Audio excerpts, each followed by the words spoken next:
How fear is used to control behavior. In a recent political campaign, voters were bombarded with messages warning of dire consequences if the opposing party won.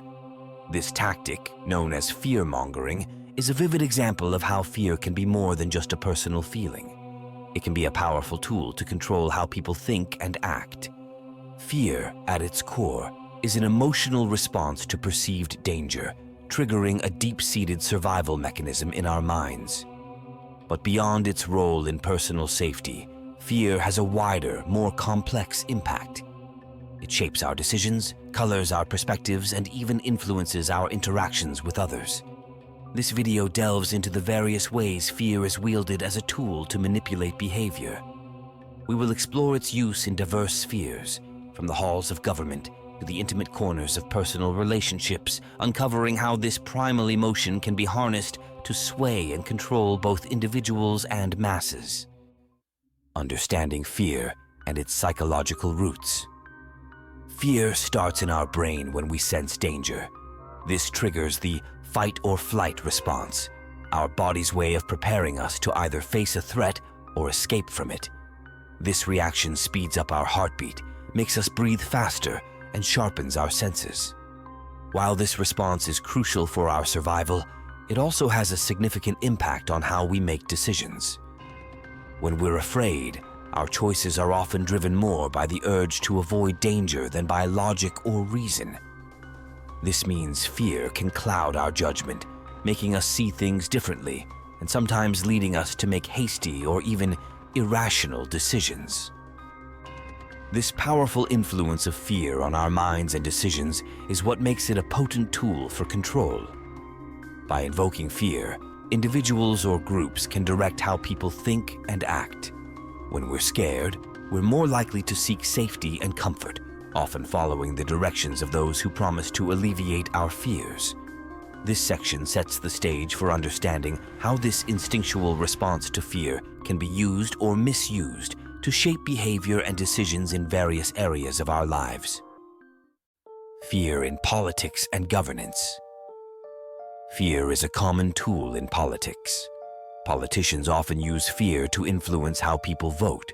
They might warn of big problems, like economic crises, crime, or threats from other countries if their opponents are elected. This tactic, known as fear-mongering, can be very effective because it taps into our basic survival instincts. Throughout history, this strategy has been used. For example, during the Cold War, leaders from both the East and West used the fear of nuclear war to gain public support for various policies. In more recent times, issues like terrorism, immigration, and economic instability have been framed in fearful ways to sway public opinion. When voters are scared, their voting behavior can change. They might support leaders or policies that promise safety, even if it means sacrificing some personal freedoms. This fear-driven decision-making can have a big impact on elections and policy-making. However, using fear in politics raises serious ethical questions. Should leaders exploit our natural fears to gain power or control? This practice can create a divided and anxious society. It can also lead to hasty decisions that might not be in the best interest of the people. Understanding the role of fear in politics is crucial for voters. It helps us recognize when our emotions are being manipulated and encourages us to look beyond fear to make informed decisions. Fear in advertising and marketing. In the world of advertising and marketing, fear is often used to influence what we buy. Advertisers sometimes create ads that make us worried about a problem, then offer their product as a solution. For instance, a health product ad might focus on the fear of illness, while a security system commercial might highlight the fear of a home invasion. These fear-based ads work by tapping into our natural concerns for safety, health, and well-being. When we see these ads, we might start to worry that we, or our loved ones, are at risk. This concern can drive us to buy products that we believe will protect us from these perceived threats. However, this strategy of using fear can be tricky. If the fear is too intense, it might backfire, making people turn away from the ad or product. Also, there are ethical questions about this approach. Is it right to scare people into buying things? If not handled carefully, fear-based marketing can lead to distrust and negative feelings toward the brand. Understanding how fear works in advertising helps us be more aware consumers. We can recognize when our fears are being played on and make more thoughtful decisions about what we choose to buy. Fear in personal relationships and social manipulation. Fear can play a harmful role in personal relationships, especially when it's used to control or manipulate others. In some cases, this can be overt, like in abusive relationships where one partner may use threats or intimidation to control the other. In other instances, fear can be used in more subtle ways, like making someone feel guilty or afraid of losing the relationship if they don't comply with certain demands. Consider a scenario where one partner continuously threatens to leave the relationship whenever there's a disagreement. This creates a constant state of fear in the other partner, leading them to always agree or give in, even against their better judgment. Similarly, parents might use fear to control their children's behavior, threatening punishment or withdrawal of love and support for disobedience. These manipulations can have deep psychological effects. Living in a state of constant fear can lead to anxiety, depression, and a lack of self-esteem. It can also affect one's ability to trust others and form healthy relationships in the future.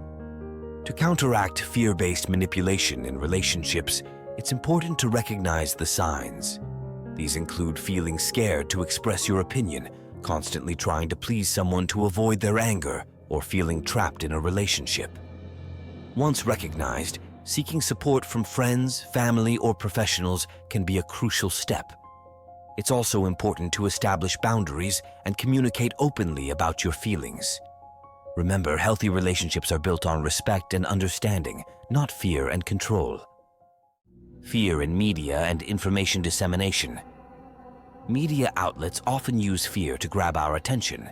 Headlines that highlight dangers or threats, whether they're about crime, natural disasters, or health crises, are more likely to catch our eye and keep us engaged.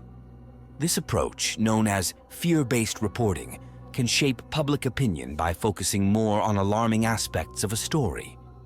For example, during an epidemic, news reports might constantly focus on the rising number of cases and deaths, creating a climate of fear and anxiety. Similarly, social media campaigns might use alarming statistics or stories to raise awareness about issues like crime or environmental threats.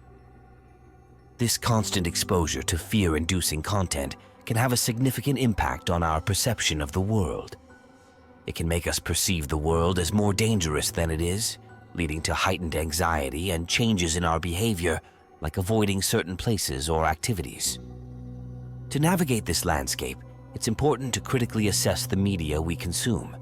This means looking for reliable sources, checking facts, and being aware of when emotions like fear might be driving the narrative.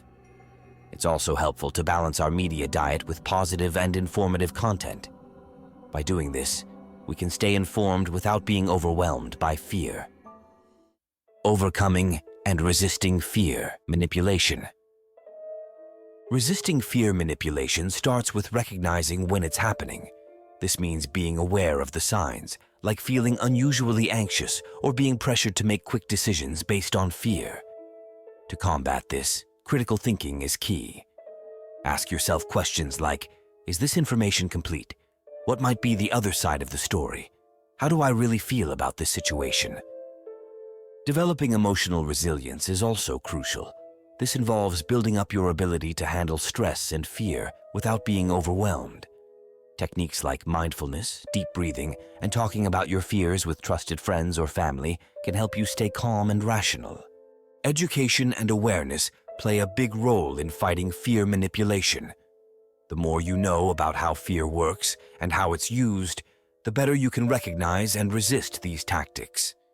This means staying informed, seeking out multiple sources of information, and being aware of your own emotional responses. As a call to action, it's important for each of us to be vigilant and proactive. Don't just passively accept what you're told, especially when it's designed to make you afraid. By staying informed, thinking critically, and managing our emotions, we can resist being manipulated by fear and make decisions that are best for us and our community.